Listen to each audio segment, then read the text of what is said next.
Gama, Distrito Federal. 5 horas da manhã. A cidade ainda está escura. O frio cortante do cerrado antes do sol raiar. Um menino de 13 anos levanta da cama enquanto todo mundo dorme, coloca a roupa de trabalho e sai de casa a pé. Ele tem uma barraca de feira para montar, caixas para carregar, frutas para vender. A mãe precisa de ajuda. O pai morreu, e alguém tem que trazer dinheiro para dentro de casa. O menino passa a manhã inteira ali, no barulho da feira, carregando peso, atendendo cliente, ganhando trocado que vai fazer diferença no final do mês. Quando o sol já está alto, lá pelas 2 da tarde, ele guarda o dinheiro no bolso, pega o ônibus, troca de roupa e vai treinar futebol. Ele não sabia que um dia vestiria a camisa da seleção brasileira na Copa do Mundo. Esse menino se chamava Igor Thiago Nascimento Rodrigues. A pergunta que fica é: o que transforma um garoto de 13 anos que perdeu o pai, trabalhava como feirante, servente de pedreiro e panfleteiro para sustentar a família, num centroavante que briga gol a gol com o Erling Haaland pela artilharia da Premier League? Essa é uma das histórias de futebol mais extraordinárias que o Brasil produziu nos últimos anos. E começa em um lugar que você provavelmente nunca ouviu falar. Antes de brilhar na Inglaterra, antes de ser a contratação mais cara da história do Brentford, 30 milhões de libras, mais de 210 milhões de reais, e antes de Carlo Ancelotti colocar o seu nome na lista da seleção brasileira para a Copa do Mundo de 2026, Igor Thiago foi uma das promessas do futebol que quase o mundo nunca teria visto. Reprovado no Atlético Paranaense, humilhado pela torcida do Cruzeiro, derrubado por uma lesão rara logo na estreia na Premier League. Em cada um desses momentos, a maioria desistiria. Igor Thiago avançou. Fica até o final, porque a virada dessa história vai te dar um arrepio. Gama é uma cidade satélite de Brasília, uma daquelas cidades planejadas para receber trabalhadores que construíram a capital federal e nunca puderam morar dentro dela. Fica a cerca de 30 quilômetros do plano piloto, separada pelo asfalto e pela desigualdade que o Brasil insiste em não resolver. Igor Thiago nasceu no Gama em 26 de junho de 2001. Filho de Maria Diva, que trabalhava como gari para sustentar a família. Irmão de Michael, o garoto cresceu em Cidade Ocidental, no entorno do Distrito Federal, do lado de Goiás, numa região onde as oportunidades aparecem para quem corre atrás com as próprias mãos. E então, aos 13 anos, veio o golpe que mudaria tudo. O pai de Igor morreu. A mãe, com o salário de gari, não conseguia manter a casa e sustentar 2 filhos. Então Igor fez o que qualquer filho responsável faria. Foi trabalhar. Quando eu era criança, trabalhei na feira. Já trabalhei sendo panfleteiro, lava-jato, capinei lote demais. Fui servente de pedreiro também. Tive algumas profissões e acho que esses trabalhos me ajudaram a ser o homem que sou hoje, a formar o meu caráter, a valorizar as coisas da vida, a valorizar as coisas simples da vida e saber desfrutar cada momento, contou Igor em entrevista à CBF TV. Eu saía de casa às 5 horas da manhã. Trabalhava até às 14 horas por 15 horas da tarde. Ali eu tirava algum trocado para conseguir levar um dinheiro para casa e poder ir para os jogos também, relembrou o atacante. Pensa na carga que esse menino carregava. De manhã cedo na feira, carregando caixas de frutas. De tarde, tentando virar jogador de futebol. Tudo isso com 13, 14, 15 anos, enquanto a maioria dos garotos da sua idade só pensava em videogame e escola.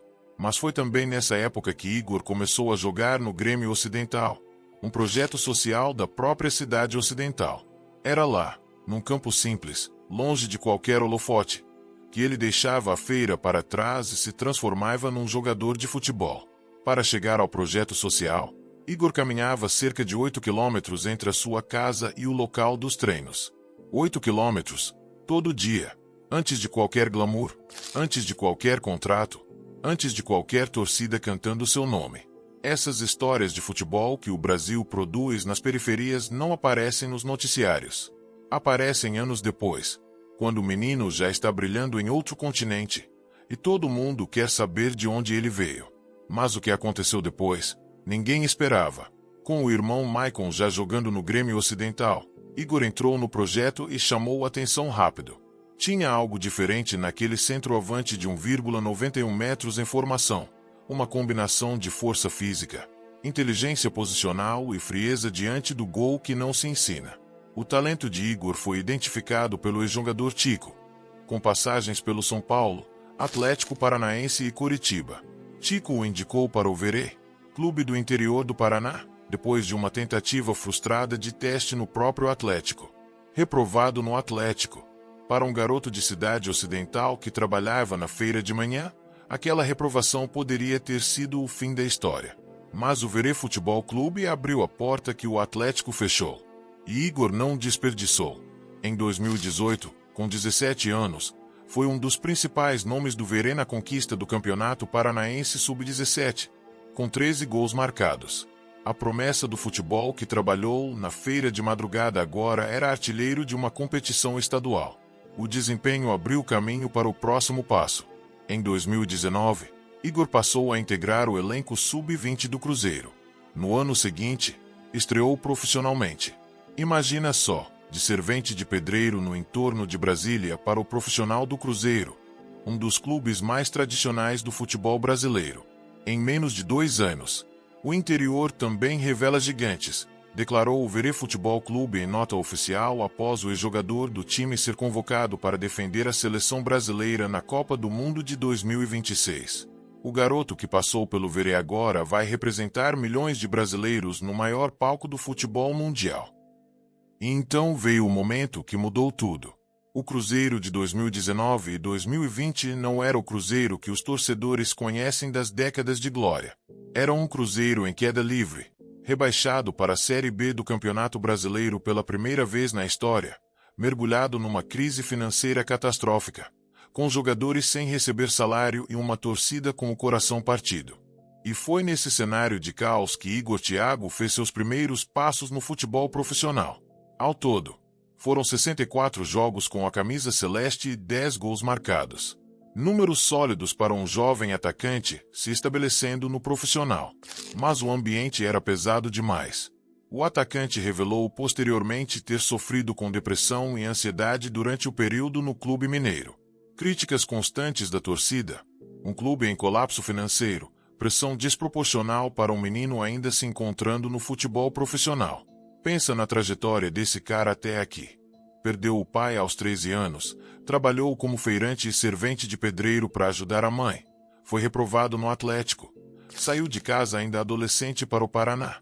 E quando finalmente chegou a um clube grande, encontrou caos, crítica e depressão. Qualquer pessoa quebraria. Igor ficou de pé. No começo de 2022, o Cruzeiro vendeu Igor Thiago ao Ludogorets, da Bulgária, por cerca de 7,4 milhões de reais. A primeira venda da SF do Cruzeiro sob a administração de Ronaldo Fenômeno. Um novo continente. Um idioma desconhecido. Um campeonato que ninguém acompanhava no Brasil.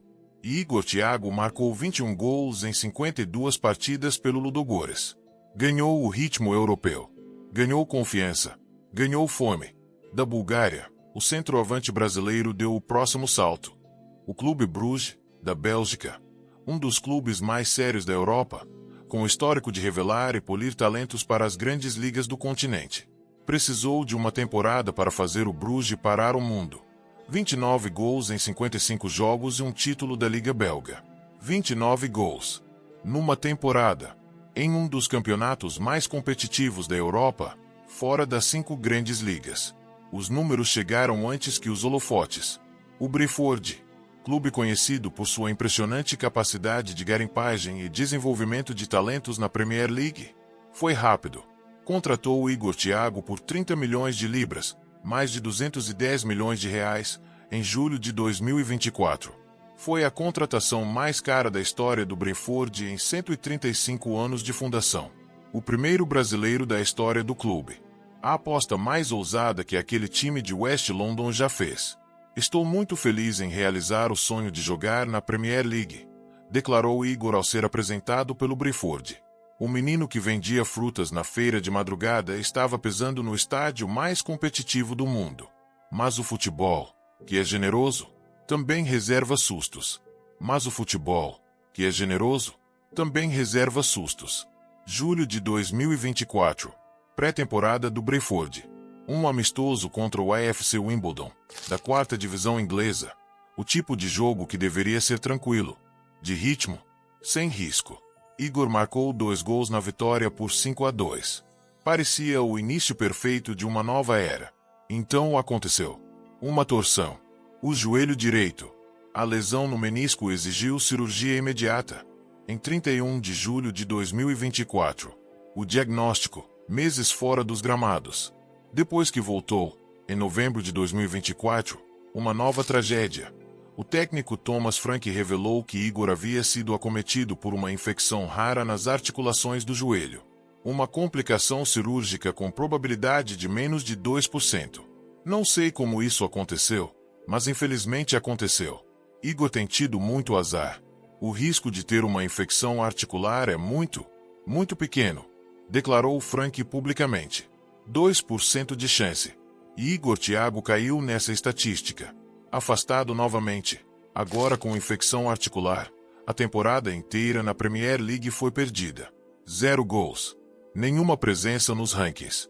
Enquanto o mundo do futebol assistia a outros atacantes brilharem na liga mais assistida do planeta, Igor estava numa sala de fisioterapia em Londres, reconstruindo um joelho que havia sido contaminado por uma bactéria que raramente aparece no esporte. Um ex-feirante, filho de Gary, que perdeu o pai aos 13 anos, sobreviveu à depressão no Cruzeiro e chegou à Premier League. Estava agora enfrentando uma complicação médica que derrubaria qualquer um. Esse momento é o que separa os que chegam dos que ficam.